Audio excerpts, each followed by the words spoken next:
পবিত্র মক্কা ও মদিনার পর মসজিদুল আকসা মুসলমানদের কাছে তৃতীয় পবিত্রতম স্থান।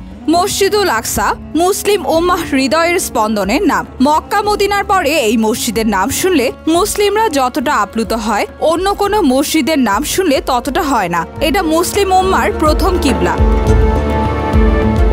ইসলামের ইতিহাসের অসংখ্য গুরুত্বপূর্ণ ঘটনা সংঘটিত হয়েছে এই মসজিদকে ঘিরে। শুধু তাই নয়, কিয়ামতের আগে অসংখ্য বিস্ময়কর ঘটনা সংঘটিত হবে এই মসজিদ ও তার আশেপাশের অঞ্চলে।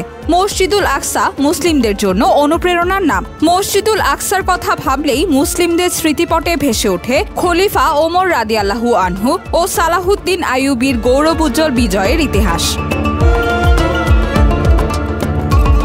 মহান আল্লাহ মসজিদুল আকসা সহ সমগ্র ফিলিস্তিন ভূমিকে বরকতময় করেছেন। তিনি বলেছেন, যে সম্প্রদায়কে দুর্বল গণ্য করা হতো তাদেরকে আমি আমার কল্যাণপ্রাপ্ত রাজ্যের পূর্ব ও পশ্চিমের উত্তরাধিকারী করি।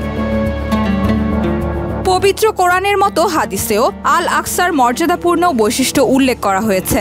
হাদিসে সোয়াবের নিয়তে 3টি মসজিদ ভ্রমণের অনুমতি দেওয়া হয়েছে: মসজিদুল হারাম, মসজিদে নববী এবং মসজিদুল আকসা।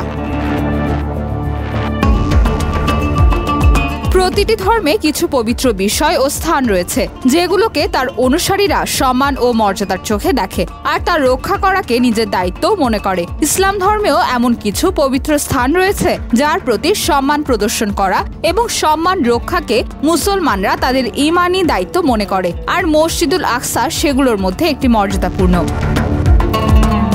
মসজিদুল আকসার সঙ্গে জড়িয়ে আছে রাসূল সাল্লাল্লাহু আলাইহি ওয়াসাল্লাম মেরাজের স্মৃতি। নানা কারণেই মসজিদুল আকসার প্রসঙ্গ এলে মুসলিমরা আবেগতাড়িত হয়, চোখ সজল হয়ে ওঠে। কিয়ামতের আগে দাজ্জাল যখন গোটা পৃথিবী জুড়ে তাণ্ডব চালাবে এবং দুর্বল ঈমানদারেরা দলে দলে দাজ্জালের ফিতনায় আপতিত হবে, সেই কঠিন সময়েও মসজিদুল আকসা থাকবে দাজ্জালের ফিতনা থেকে মুক্ত। এই ব্যাপারে রাসূল সাল্লাল্লাহু আলাইহি ওয়াসাল্লাম বলেছেন, দাজ্জাল 4টি মসজিদে প্রবেশ করতে পারবে না। তার মধ্যে মসজিদুল হারাম, মসজিদুল নববী, মসজিদুত তুর এবং মসজিদুল আকসা।